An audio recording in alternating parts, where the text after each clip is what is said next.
Memperlambat. Siapa lagi kalau bukan pihak yang berwenang itu yang melakukan proses hukum.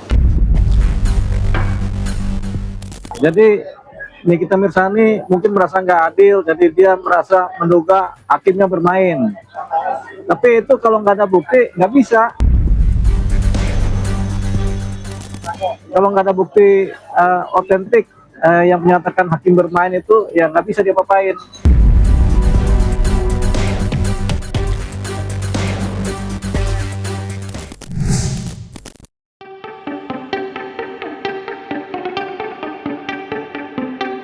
Ketegangan dalam perkara gugatan perbuatan melawan hukum yang diajukan Nikita tampaknya belum juga mereda. Justru kali ini, situasinya semakin memanas setelah tim kuasa hukum Niki mengambil langkah yang cukup berani. Ya, di tengah proses persidangan yang masih berjalan, pihak Nikita secara resmi melaporkan Hakim Pengadilan Negeri Jakarta Selatan ke Komisi Yudisial. Langkah ini diambil lantaran mereka merasa ada perlakuan yang tidak adil bahkan terkesan diskriminatif selama jalannya persidangan. Ketegangan ini sendiri mencuat usai sidang lanjutan yang digelar pada Rabu kemarin. Di momen itulah, pihak Niki mulai merasakan adanya kejanggalan dalam cara majelis hakim menangani perkara tersebut. Menurut tim hukum Nikita, ada dugaan standar ganda yang diterapkan. Mereka menilai perlakuan majelis hakim terhadap masing-masing pihak tidak berjalan seimbang seolah ada perbedaan cara pandang dalam menilai dan merespons argumen yang diajukan di ruang sidang. Perasaan tidak diperlakukan setara itulah yang akhirnya mendorong tim hukum Niki untuk mengambil langkah lebih jauh.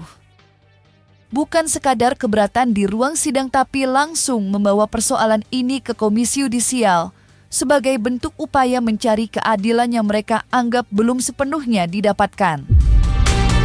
Lantas seperti apa tudingan standar ganda yang dirasakan pihak Nikita yang diterapkan majelis hakim? Upaya menghambat ini dalam konteks di luar hukum. Mereka sudah mulai ya di pihak sebelah itu ada informasi bahwa ada jalan lah ya, bergerilya bahasanya begitu ya, untuk supaya menekan proses hukum ini tidak berjalan cepat gitu ya. Nah, tadi bahasanya Bang Gali itu dilambat-lambatin. Nah, itu yang kami maksud kan, memperlambat. Siapa lagi kalau bukan pihak yang berwenang itu yang melakukan proses hukum gitu. Saya tidak sebutkan siapa, saya tidak usah sebutkan siapa, tapi yang berwenang di sini siapa orang yang mereka temui, mereka punya kewenangan apa, bagaimana mereka mengintervensi perkara ini, bagaimana kemudian supaya perkara ini lambat dan akan tidak jalan gitu ya. Nah, itulah proses yang mereka lakukan saat ini. Jadi Nikita Mirzani mungkin merasa nggak adil, jadi dia merasa menduga hakimnya bermain. Tapi itu kalau nggak ada bukti nggak bisa. Kalau nggak ada bukti otentik yang menyatakan hakim bermain itu, ya nggak bisa diapa-apain gitu. Jadi itu hanya pikirannya Nikita Mirzani aja. Jadi kalau dia jalankan itu, dia menjalankan pekerjaan yang sia-sia. Jadi tampaknya nggak masuk juga kalau untuk dia melaporkan hakim begitu. Sebenarnya dengan diputuskan inkrah mengenai pidananya Nikita Mirzani, ya sudah selesai sebenarnya urusan perkara hukumnya dia gitu. Jadi nggak ada lagi baik gugatan PMH, baik melaporkan hakim, itu nggak ada lagi nilainya, jadi kosong gitu. Nah, kalau kemudian apakah nanti Nikita Mirzani ada dampaknya juga karena dia melakukan upaya-upaya hukum lain yang tadi kita sebut, tentunya nggak ada dampak buat Nikita Mirzani selain putusan pengadilan yang sudah berkekuatan tetap, yang sudah diputus kasasi oleh Mahkamah Agung, itulah yang sudah selesai. Hanya itu saja. Nggak ada. Bukan minim, tapi nggak ada mekanisme hukum yang mengatur itu. Langkah berani yang diambil tim hukum Nikita dengan melaporkan majelis hakim ke Komisi Yudisial rupanya langsung menuai beragam respons. Salah satunya datang dari pakar hukum, Deolipa Yumara. Menurut Deolipa, upaya yang dilakukan pihak Nikita ini dinilai tidak akan mudah membuahkan hasil, bahkan berpotensi sia-sia jika tidak dibarengi dengan bukti yang benar-benar kuat.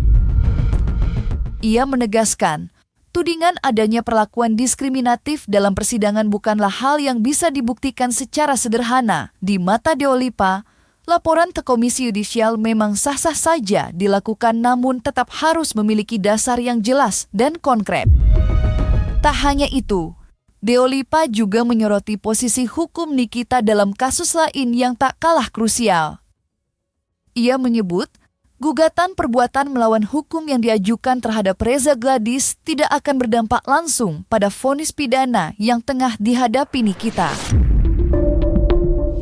Kalau dia menggugat perbuatan melawan hukum secara perdata karena adanya peredaran, ini kan adanya peredaran rekaman kan, sehingga dia dirugikan. Jadi itu nggak masuk, gitu. Jadi kita beranggapan nanti gugatan PMH dia ditolak oleh majelis hakim karena sudah masuk dalam paket, bukti-buktinya sudah masuk dalam paket persoalan pidana yang sudah inkrah, begitu. Jadi nggak masuklah itu gugatannya di kita, walaupun bersidang nanti ujung-ujungnya ditolak oleh majelis tuh gugatannya. Kasasi itu kan berproses, mengajukan kasasi, kemudian sebulan, 2 bulan, 3 bulan setelah itu diputus, begitu. Jadi tergantung Mahkamah Agung yang memutus, tergantung majelis hakimnya di Mahkamah Agung yang memutuskan. Tapi yang jelas ini kan sudah diputus di tingkat kasasi, artinya sudah inkrah ini. Nikita Mirzani hanya bisa melakukan upaya hukum luar biasa berupa upaya permohonan peninjauan kembali. Lebih dari itu nggak ada, begitu. Jadi upaya-upaya dia di situ aja. Mengajukan permohonan PK peninjauan kembali. Korban di sini adalah korban daripada produk RG yang dibeli itu pada saat RG live di situ ya. Jadi produknya juga sama dengan produk Dr. Richard Lee yang sekarang sudah ada di Polda ya, ditahan. Jadi kan dengan produk yang sama, dengan kasus yang sama. Jadi untuk itu, untuk prosesnya kita akan kawal sampai tuntas. Mana masa yang produk yang sama, terus laporan yang sama, masa ini juga tidak dilakukan penahanan. Makanya sampai dengan saat ini, tadi Nikita Mirzani sudah sangat jelas untuk melaporkan semuanya, termasuk dengan bukti-bukti dan data-data sudah diberikan semuanya. Produk yang waktu kasus pidana adalah produk La Pizza yang kemarin kalian tahulah yang sempat rilis di BPOM, yang di situ juga dikatakan bahwa produk itu bermasalah, tidak ada izin BPOM dan lain sebagainya. Maka terkait kasus ini kita harus kawal sampai dengan tuntas. Ada salah satu staf daripada La Pizza yang datang untuk diperiksa. Bisa konfirmasi nanti konfirmasi langsung ke Polda Pengembangan. Ada berapa orang?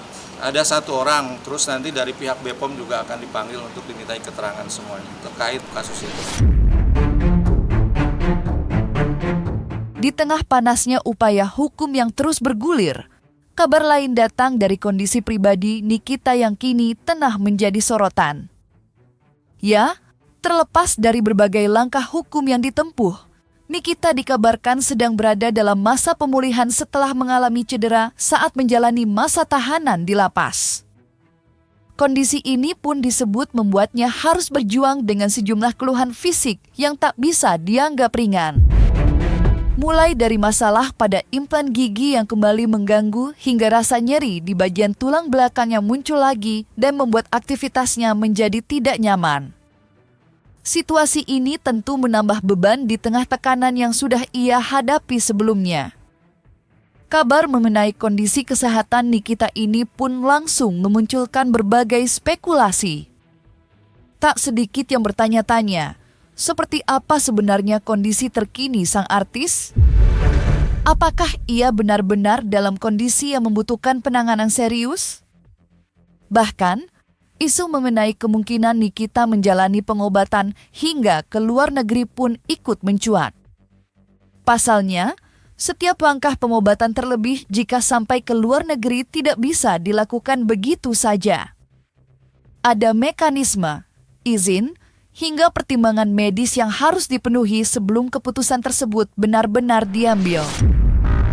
Oh ya, jadi gini, selalu kalau narapidana sakit itu kemudian dikerjakan oleh pihak kedokteran di lapas klinik ya. Kalau kemudian ada yang berat dirujuk ke rumah sakit, yang paling pertama adalah rumah sakit yang terdekat dengan lapas. Nah, Jadi di lapas sendiri atau di Jakarta ini ada rumah sakit yang memang tergabung dengan lapas gitu. Di Cipinang itu ada rumah sakit Cipinang. Itu rumah sakit lapas itu di dalam lapas itu kan ada rumah sakitnya. Jadi ke situ dulu. Kalau ke situ rujukannya gagal juga baru dirujuk ke rumah sakit lain yang ada di wilayah provinsi. Nah, ini sudah kewenangan dari Dirjen Lapas, Dirjen Imigrasi sama Lapas ya. Jadi udah kewenangan mereka.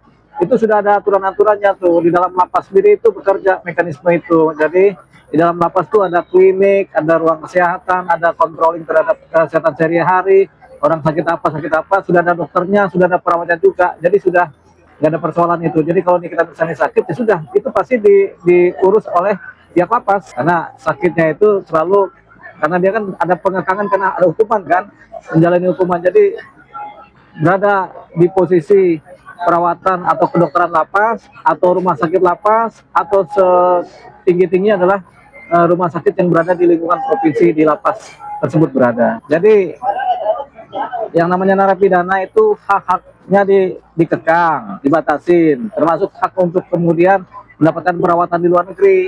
Dia bukan orang bebas begitu. Jadi ada keterbatasan juga yang dikekang oleh pihak lapas, pihak imigrasi juga mengekang itu kan. Jadi tidak ada lagi tuh yang namanya kebebasan untuk ke rumah sakit suka-suka dia. Misalnya mau rumah sakit di Australia atau rumah sakit di Inggris tuh nggak ada. Jadi tetap rumah sakit itu ditunjukkan berdasarkan hukum rumah sakit yang berada di wilayah hukum lapas tersebut, begitu. Jadi nggak ada terus dibolehkan ke luar negeri itu. Nah, patut diingat semua rumah sakit di Indonesia udah standar internasional semua, hampir semuanya ya. Jadi rumah sakit yang kelas utama itu standarnya juga internasional gitu. Jadi sebenarnya itu cuma pilih-pilih dia privilege lah untuk dapat rumah sakit di luar negeri. Tapi tetap pengobatan yang sudah standar ya di Indonesia tadi kan, dan hukum membatasi itu gitu. Jadi nggak ada narapidana ketika sakit mau dirawat di Malaysia, mau dirawat Singapura tuh nggak ada.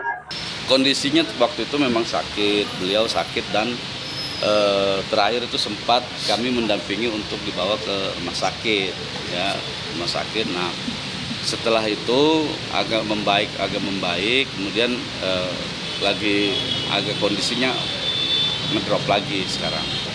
Sakit dia yang seperti yang udah yang sidang kemarin ini, tulang belakangnya sakit ya, giginya sakit karena itu ada pecah implan apa di bagian giginya gitu. Terus mungkin karena tidur di sana ini kan, jadi belakangnya itu tulang bergeser. Baik-baik aja, sangat baik sekali, tapi lebih ke sering kambuh sakit giginya aja yang dia kasih tahu.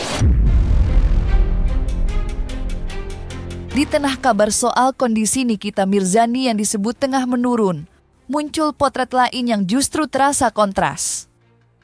Seolah ada dua cerita yang berjalan beriringan antara kesehatan yang dikabarkan drop dan aktivitasnya yang tetap terlihat penuh energi di dalam rutan bukan tanpa alasan. Selama menjalani masa tahanan di rutan Pondok Bambu, Niki justru dikenal cukup disiplin menjaga rutinitasnya. Tak berhenti di situ, setiap ada kegiatan yang digelar, Niki juga kerap terlihat aktif ambil bagian.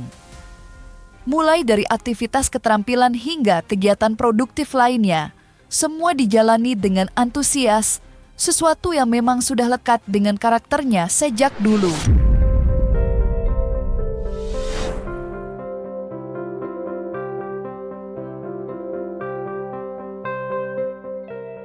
Kemudian juga expose program. Kita akan jelaskan bagaimana program ini berawal dan nanti akan ada exit strategi yang dilakukan sehingga mereka paham betul apa yang akan mereka jalani.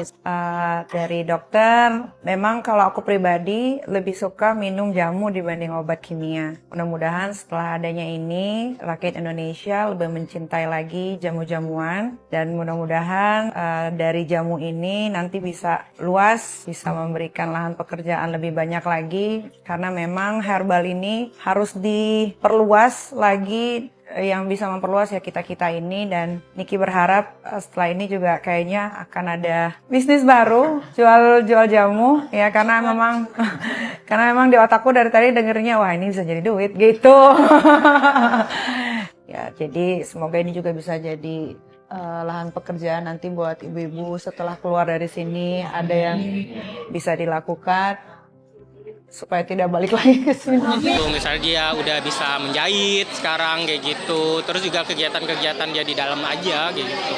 Sekarang dia ini nulis buku dengan Nikita Mirzani, dia lagi nulis buku kayak gitu, akan launching buku, terus juga lagi mengkonsepkan sebuah film kayak gitu. Pasti kita pengen ekspresinya. Mengedepankan estetika dok disampaikan. Jelas tadi mendengarkan.